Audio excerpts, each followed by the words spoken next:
혹시 잊고 계신지 모르겠지만 주님께서 우리에게 주신 사명이 있습니다. 그것은 땅끝까지 이르러 내 증인이 되라, 이런 말씀하셨습니다. 사도행전 1장 8절 말씀에 보면 오직 성령이 너희에게 임하시면 너희가 권능을 받고 예루살렘과 온 유다와 사마리아와 땅끝까지 이르러 내 증인이 되리라 말씀하셨습니다.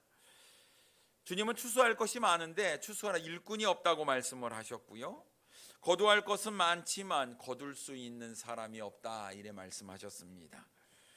사랑하는 성도님 여러분, 여러분은 주님의 증인이십니까? 여러분은 얼마나 주님의 사명을 기억하고 완수하는 삶을 살고 계십니까? 올해도 그냥저냥 이렇게 시간을 흘려보내다가 어쩌면 한 영혼도 우리가 주님께로 인도하지 못하는 그런 한 해를 보내고 마는지, 우리가 지금의 시점에서 우리의 삶을 한번 돌아볼 수 있어야 될 줄 믿습니다. 사람들이 주님께서 주신 사명을 너무나도 가볍게 여기는 것 같습니다. 내가 복음을 전하지 않는 것을 아무렇지도 않게, 대수롭지 않게 생각을 하곤 합니다. 누군가는 복음을 전하고 있으니까 괜찮다, 이렇게 마음을 먹고 계시는 것은 아닌지 모르겠습니다.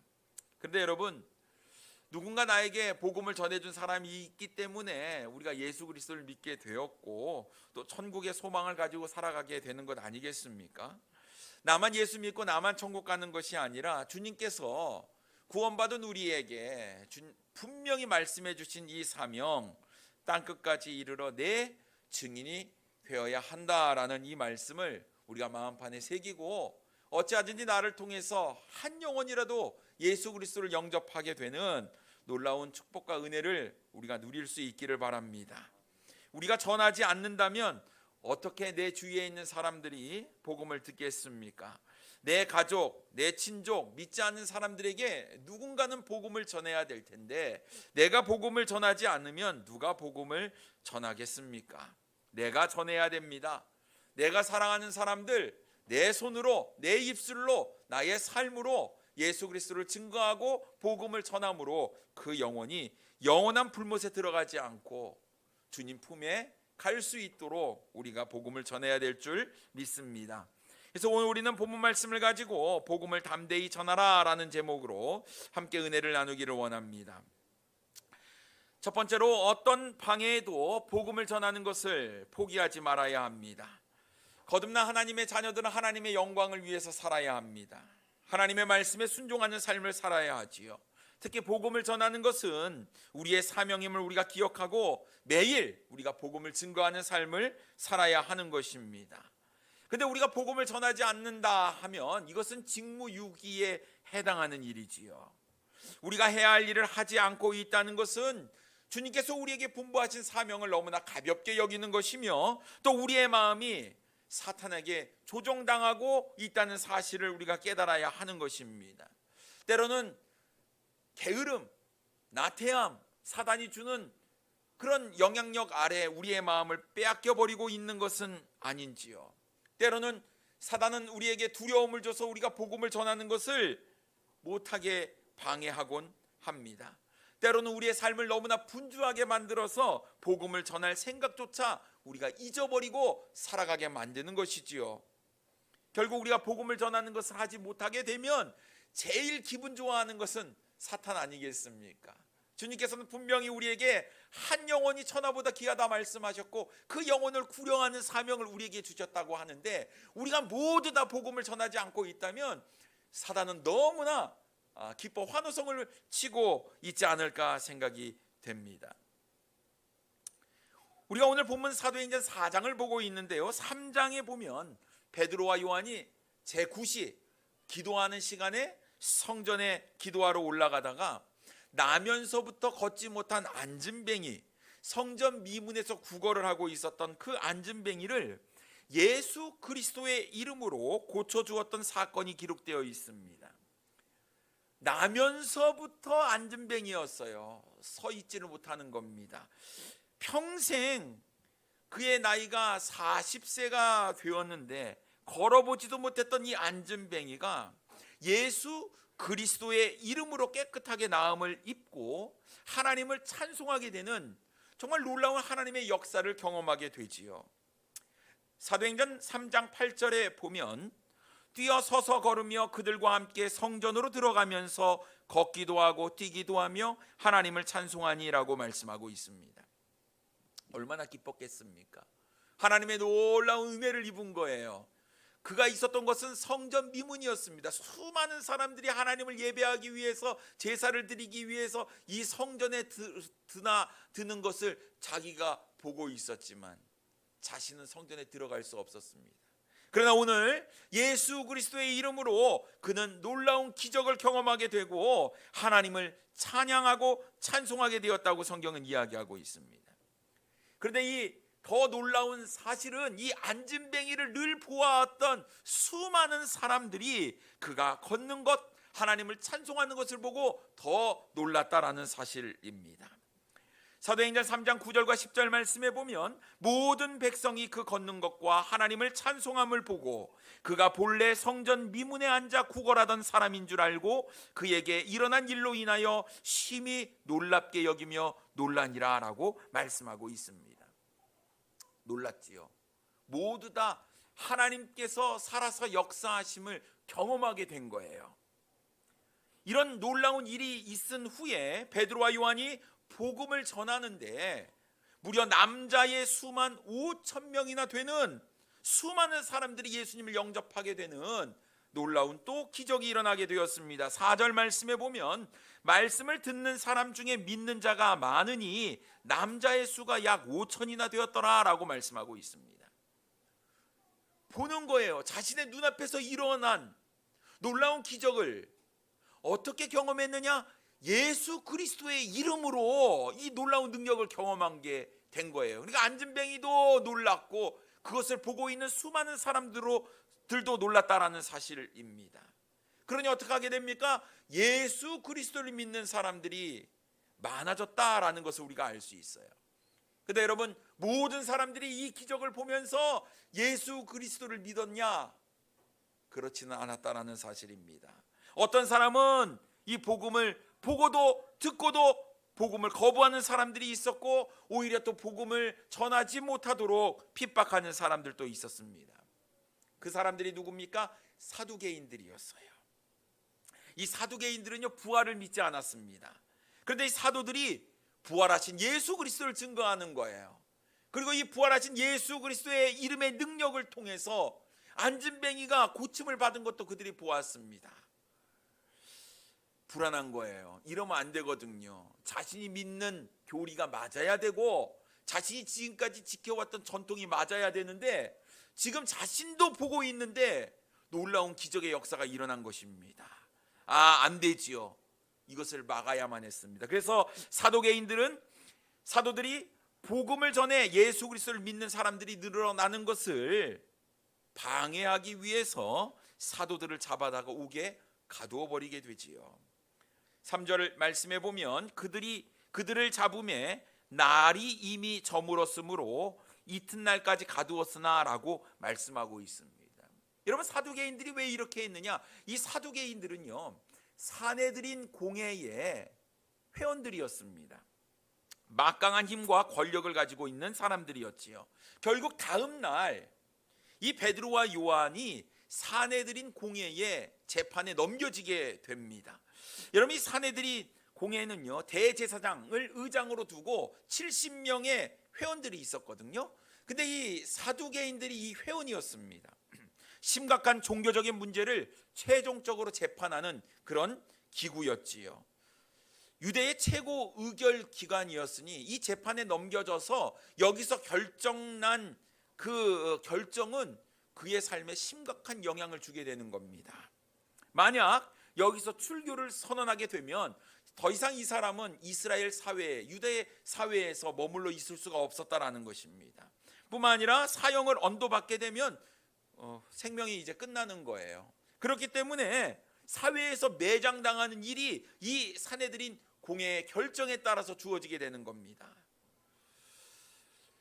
사두개인들로 인해서 사내들인 공회의 재판에 넘겨졌어요. 엄청나게 불안하고 두려워 떠는 그런 순간이 되어버리고 말았다라는 것입니다.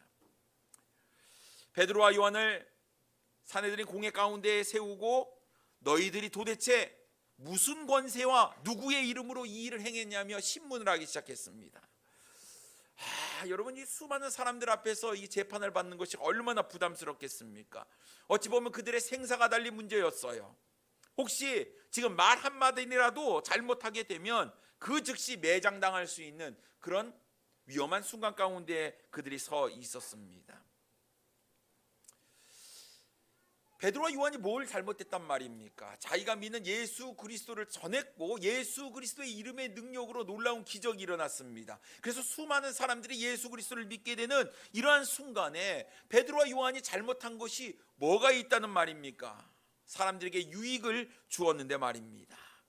하지만 여러분, 복음을 전하는 데는 숱한 방해가 있다는 사실입니다. 죄진 것도 아니고 내가 남을 괴롭히거나 남에게 해를 끼친 것도 아니었는데 복음 전하는 것 자체만 가지고 사람들은 우리를 방해한다라는 것입니다. 때론 여러분, 내가 복음을 전하는 것 때문에 모욕감을 우리가 받을 수가 있고 수치감을 느낄 수도 있다라는 것입니다.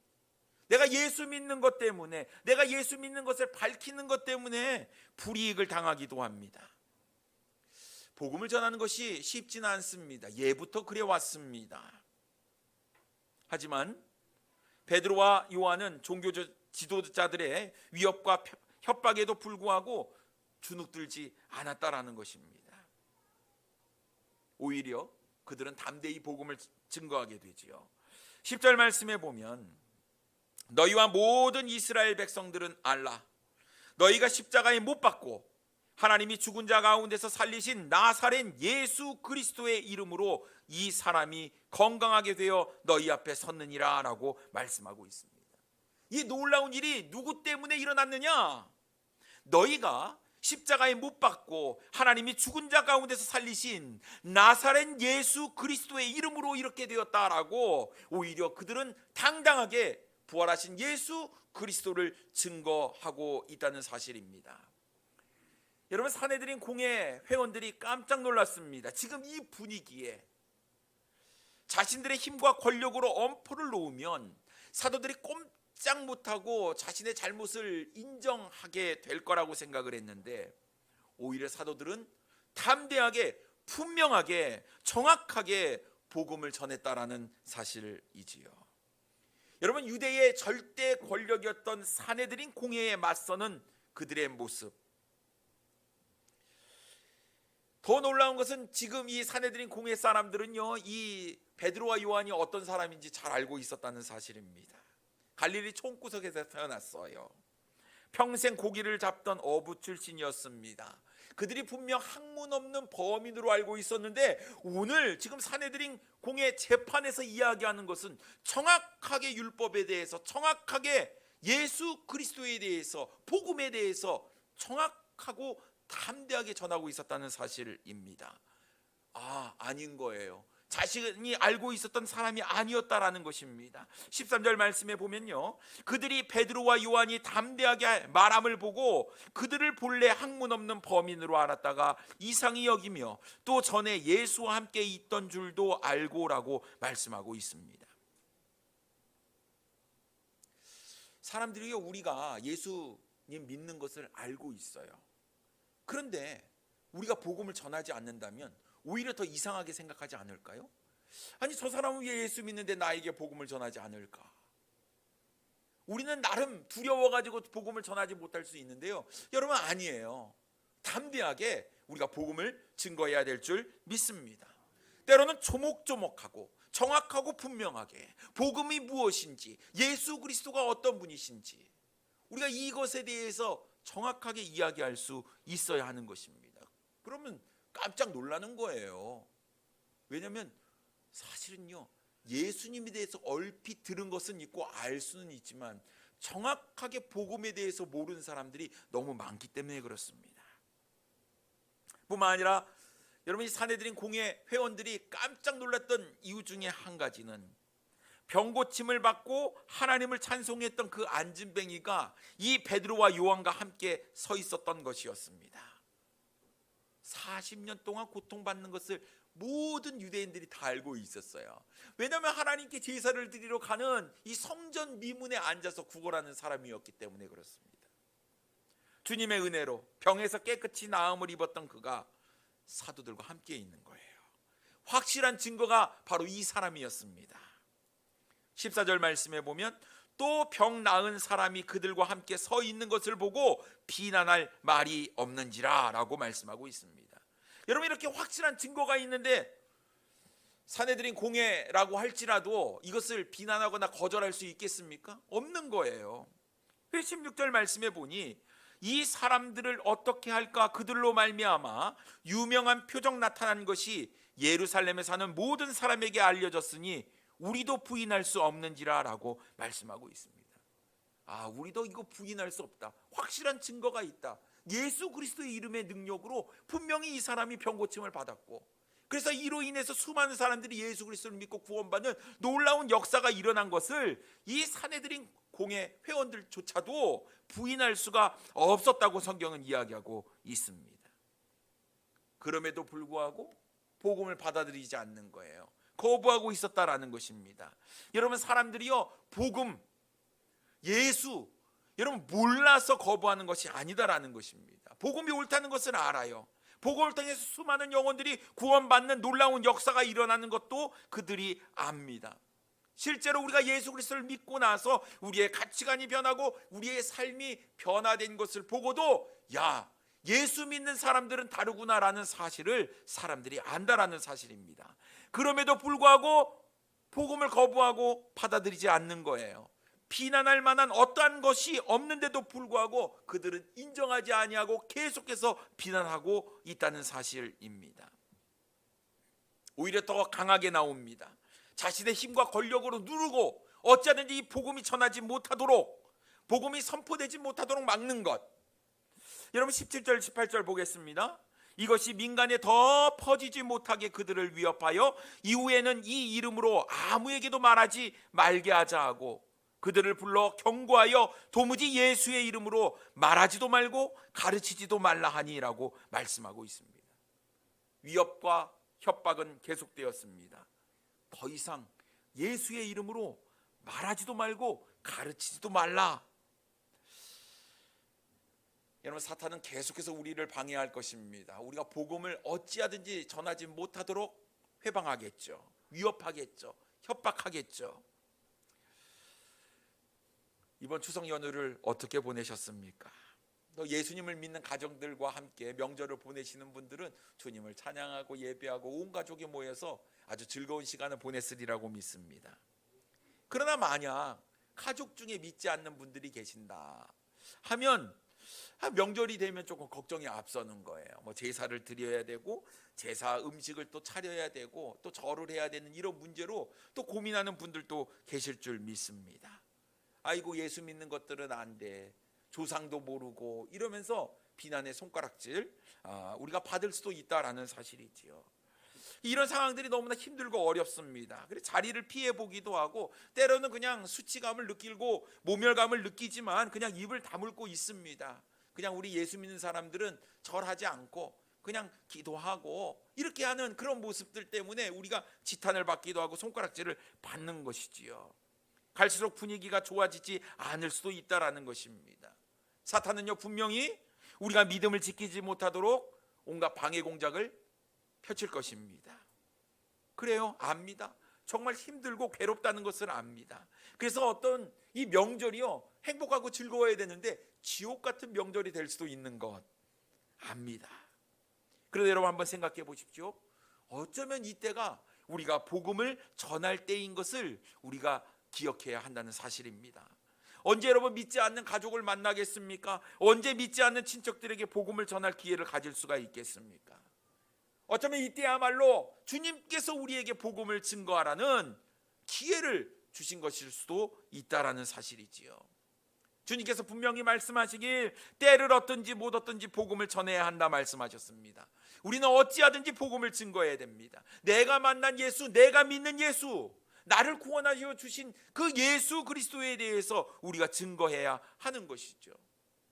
여러분, 주춤거리셨습니까? 망설이셨습니까? 그러다가 어물어물하다가 예수님을 증거하지도 못한 채 이번 명절을 보내셨습니까?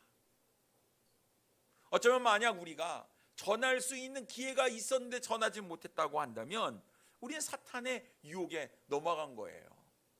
사탄은 오늘도 기분 좋게 룰루랄라 노래를 부르면서 오늘도 내가 승리했다라고 이야기하고 있을지 모르겠습니다. 우리는요, 정말 주님께서 우리에게 분부해 주신 한 영혼을 사랑하는 마음, 그 한 영혼의 가치를 기억하고 복음을 전하는 데 힘써야 될 줄 믿습니다. 분명히 사탄은 방해할 거고 유혹할 거고 우리를 넘어뜨릴 겁니다. 그래서 여러분, 지지 마십시오. 승리하시기 바랍니다. 나를 통해서 주님께서 기뻐하시는 한 영혼이 구원받는 그 일을 여러분 절대로 포기하지 마시고, 어떠한 방해에도, 어떠한 공작에도, 어떠한 유혹에도 쓰러지지 마시고 여러분 복음을 전할 수 있는 우리 사랑하는 성도님들 되기를 원합니다. 두 번째로, 우리가 성령 충만해야 담대히 복음을 전할 수 있습니다. 사도들은요, 어떠한 유혹과 협박과 핍박이 있을지라도 예수 그리스도의 이름을 말하지도 가르치지도 말라는 이런 위협 가운데에도 그들의 마음은 흔들리지 않았다라는 사실입니다. 사내들인 공회가 내린 조처가 잘못되었다고 반박을 하기 시작합니다. 그 이유는 우리가 어느 사람의 말보다 하나님의 말씀을 듣는 것이 중요한 거 아니냐라고 이야기를 하게 되지요. 19절 말씀에 보면 베드로와 요한이 대답하여 이르되 하나님 앞에서 너희의 말을 듣는 것이 하나님의 말씀을 듣는 것보다 옳은가 판단하라 라고 이야기를 하고 있습니다. 여러분 보세요. 사내들인 공회는요, 대제사장을 의장으로 두고 있다니까요. 사두개인들, 바리새인들이 공회 회원들이었습니다. 다시 말해서 율법을 지키는 사람들이었어요. 너희 말이 옳으냐? 하나님의 말씀이 옳으냐? 여러분, 그들도 강한 권력과 힘을 가지고 있었지만 하나님이 자신의보다 훨씬 위에 있다는 사실을 그들도 알고 있었습니다. 그러니 그들한테 이야기를 하는 거예요. 무엇이 옳으냐? 너희 스스로 판단해봐라. 그리고 사도들은 이렇게 이야기합니다. 20절 말씀 보면요, 우리는 보고 들은 것을 말하지 아니할 수 없다 하니, 내가 보았고 내가 들었고 내가 체험한 예수 그리스도에 대해서 어떻게 증거하지 아니할 수 있느냐라는 것입니다. 그들은 예수님과 3년 동안 동고동락하면서 예수님의 놀라운 능력을 경험을 했어요. 예수 그리스도의 죽으심도 보았고 부활하심도 보았고 승천하시고 자신들에게 사명을 주신 이 사명도 그들은 가지고 있었다라는 것입니다.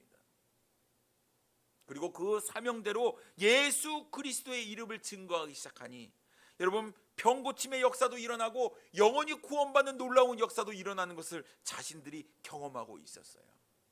두려울 것이 없었습니다. 복음에 대한 확실한 능력, 확실한 증거가 있었기 때문에 그들은 어떠한 유혹과 어떠한 핍박과 어떠한 협박에도 어떠한 위협에도 그들은 굴복하지 아니하고 담대히 복음을 전할 수 있었다라는 사실입니다. 여러분, 제일 무서운 게 뭐냐면요, 내가 만난 예수, 내가 경험한 예수를 전하는 거예요. 그것은 다른 사람의 얘기가 아닙니다. 나의 이야기예요. 내가 예수를 통해서 구원받고 내가 예수를 통해서 나의 삶이 변화되고 내가 예수를 통해서 이제는 세상적인 것, 물질적인 거에 가치를 두고 살았는데 이제 영원한 것, 영적인 거에 가치를 두고 살아가게 되는 우리의 삶의 놀라운 변화가, 봐라, 내가 예수 믿고 이렇게 달라졌다라는 것을 우리가 삶으로 증명해 보여야 하는 것이죠. 사내들인 공회는요, 사도들의 반박에 아무 말도 할 수가 없었습니다. 틀린 말이 하나도 없는 거예요. 자신도 알고 있습니다. 그럼에도 불구하고 처벌하고 싶은 마음이 굴뚝 같았습니다. 아무리 어떻게 이 사람들을 처벌하고 입막음을 해볼까 하지만 처벌할 수 있는 방법이 없었죠. 그들이 할 수 있었던 것은 사내들인 공회의 어떤 힘과 권력으로 다시는 전하지 못하게 또 위협할 수밖에 없는 것, 그게 그들의 유일한 방법이었습니다. 21절 말씀 보겠습니다. 관리들이 백성들 때문에 그들을 어떻게 처벌할지 방법을 찾지 못하고 다시 위협하여 놓아주었으니 이는 모든 사람이 그 된 일을 보고 하나님께 영광을 돌림이라라고 말씀하고 있습니다. 여러분, 관리들이 백성들 때문에 이렇게 말씀하고 있어요. 사내들인 공회 회원들은요, 그들은 하나님의 말씀을 제일 우선으로 두어야만 했고 하나님의 말씀대로 순종해야만 하는 사람들이었습니다. 하나님을 두려워할 줄 알고 하나님을 경외할 줄 아는 그런 사람들이어야 하는데, 오늘 이 사람들은 무엇을 두려워합니까? 하나님을 두려워하지 아니하고 사람을 두려워하고 있었다라는 사실입니다. 놀라운 기적의 역사를 봤습니다. 앉은 뱅이가 일어나서 사도들과 함께 있는 것도 보았어요. 이것이 예수 그리스도의 이름의 능력으로 이루어졌다는 사실도 그들은 듣게 되었습니다만, 여전히 그들은 무엇이 두려웠습니까? 하나님의 말씀, 하나님이 두려운 게 아니라 사람이 두려웠던 거예요. 이 밑바탕에는 무엇이 깔려 있었습니까? 자신의 이권, 이득권, 기득권이 깔려 있는 거예요. 내가 지금까지 사람들로부터 인정받고 높임을 받았는데, 지금 여기서 자신이 쌓아놨던 모든 힘과 권력들이 한순간에 무너질 수 있는 그런 어려운 가운데 처해 있었습니다. 어찌하든지 예수의 이름을 가르치지도 전하지도 못하게 입막음을 하면 될 것 같다라고 생각을 했던 것이었지요. 실수였습니다. 잘못된 것이었죠. 여러분, 절대로 하나님의 말씀, 이 복음은요, 지금까지 수천 년이 지난 지금까지 어떠한 방해에도 무너지지 않았습니다. 신실한 그리스도인들에 의해서 복음은 계속 전파되었고, 그 복음이 흘러 우리까지 오게 된 것이었습니다. 그러니 여러분, 우리가 이 복음을 어찌 전하지 아니할 수 있겠습니까? 사도들은요, 확신에 차 있었습니다. 담대했습니다. 자신의 생명, 자신의 안전, 자신의 위치, 자신의 어떤 이득 중요하지 않았어요. 그들에게 중요한 것은 오직 자신을 구원하시기 위해 어떠한 생명까지도 아끼지 않고 내어주셨던 그 주님이 가장 중요했다라는 사실입니다. 전에는요, 자기 자신을 생각하니 두려웠어요. 무서웠어요. 불안하기도 했습니다. 겁에 질리기도 했어요. 하지만 부활하신 주님을 경험하고 난 그들은 이제 어떠한 죽음도 두려워하지 않았다라는 사실입니다. 어떻게요? 무엇 때문에요? 이 사람들이 이렇게 담대할 수 있었던 것이었을까요? 8절에 이렇게 기록하고 있습니다. 이에 베드로가 성령이 충만하여 이르되 백성의 관리들과 장로들아 라고 이야기하는 모습이 기록되어 있습니다. 베드로가 어떻게 했다고요? 성령 충만했다라고 말씀하고 있는 거예요. 여러분, 우리가 왜 두려움이 없습니까? 우리가 왜 담대하게 복음을 전할 수 있습니까? 성령 충만하면 그렇게 할 수 있다고 성경은 우리에게 말씀해주고 있습니다. 그렇다고 한다면 우리가 해야 될 일이 무엇입니까? 성령 충만함을 받는 것, 하나님의 말씀 부여잡고 말씀의 인도하심대로 따라가는 이 성령 충만함, 성령께서 우리를 지배하고 우리를 인도하신 대로 우리가 순종할 수 있는 것이 우리에게 필요한 줄 믿습니다. 여러분, 복음을 전하려고 하는데 복음 어떻게 전해야 될지 모르시죠? 막 답답하죠. 혹시 이런 질문을 받으면 내가 어떻게 이야기할까? 근데 여러분, 성령께서 우리에게 할 말을 주신다고 말씀하고 있습니다. 담대해지십시오. 우리가 내가 만난 예수님에 대해서, 내가 경험한 예수님에 대해서 이야기하면 여러분, 그것이 복음 증거일 줄 믿습니다. 내가 죄인이요? 그런데 우리 주님께서 내 죄를 위해서 십자가에 못 박혀 죽으심으로 내 죄를 사하여 주셨다는 것, 내가 이것을 믿음으로 하나님의 자녀가 되었다는 이 아주 순수하고 아주 간단하지만 이 복음을 듣고 내가 예수님을 영접했다고 한다면, 여러분, 그 어떤 사람들도 이 예수 그리스도의 이름을 증거하게 되면 그 영혼도 구원받게 되리라고 믿습니다. 논리적으로 부족할 수 있어요. 설명이 좀 부족할 수 있습니다만, 여러분, 가장 중요한 것은 내가 논리적으로 아무리 잘 전해도 성령께서 역사하지 아니하면 그 영혼이 구원받지 못한다는 사실입니다. 기도하고 주님의 능력을 구하고 그 영혼을 사랑하는 마음으로, 하나님께 간구하는 마음으로 그 영혼에게 나가게 되면 그 영혼이 예수 그리스도를 영접하게 되리라고 믿습니다. 여러분, 사도들이 원래부터 그렇게 담대한 사람들이었습니까? 아니었어요. 예수님이 대제사장에 끌려갈 때에 제자들 다 예수님 버리고 도망갔잖아요. 베드로는요 슬그머니 따라갔다가 예수님을 3번이나 부인했던 사람이었습니다. 심지어 말이죠, 부활하신 예수님을 만난 다음에도 문 걸어 잠기고 숨어가지고 기도했던 사람들, 그런 사람들이 예수님의 제자들이었어요. 그러나 오늘 그들이 성령 충만하게 되었을 때 그들의 삶에 놀라운 변화가 생겼습니다. 잠갔던 문을 열고 사람들 앞에 나가서 길거리에서 예수 그리스도의 이름을 증거하기 시작했어요. 놀라운 것은요, 이런 하나님의 말씀 예수 그리스도를 증거함으로 남자의 수만 5,000명이 더해지는 놀라운 기적의 역사가 일어났다니까요. 여기 계신 사랑하는 성도님들을 우리 주님께서 사용하시면 남자의 수만 5,000명이 아니라 10,000명도 주님께로 인도하게 되리라고 믿습니다.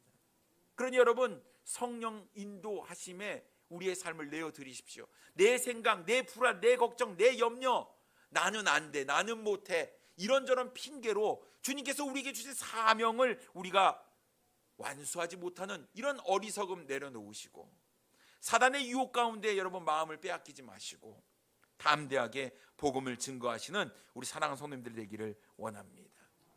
핍박이 있을 거예요. 사도들도 그랬습니다. 매를 맞기도 하고 옥에 갇히기도 했어요. 심지어 사도들 중에 순교자도 나오고 했습니다. 그럼에도 사도들은 결코 물러서지 않았어요. 부활하신 주님께서 우리를 다시 부활시킬 줄 믿는 그 믿음이 있었기 때문에 그렇습니다. 사랑하는 성도님 여러분, 복음 전파는 우리의 사명입니다. 어떻게 하면 우리가 복음을 잘 전파할 수 있을까요? 성령 충만하셔야 됩니다.